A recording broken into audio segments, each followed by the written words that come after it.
வாழை மீன், வஞ்சர மீன், சங்கரா மீன், நெத்திலி மீன், மத்தி மீன், சுத்த மீன். Hi friends, praise the lord. இங்க பாத்தீங்களா, மத்தி மீன், வஞ்சர மீன், பாம்பு, முதல, ஆமை, கடல்ல இருக்கிற எல்லா குப்பையும் சேர்ந்து ஒரு வலையில வந்து இருக்குது. இதை பார்க்கும் போது எல்லாருக்கும் ஒரு சத்தியம் சொல்லுறேன்.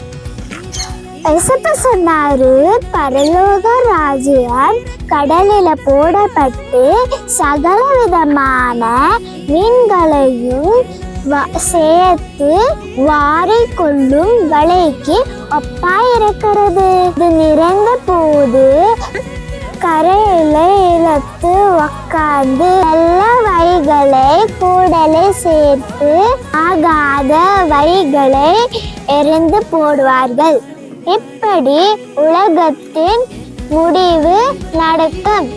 என்ன ஃப்ரெண்ட்ஸ், தேவதூதருங்க வந்து நீதிமான்களின் நடுவிலே இருந்து பொல்லாதவர்களை பிரித்து அக்கினியிலே போடுவார்கள். லைக் பண்ணுங்க, ஷேர் பண்ணுங்க.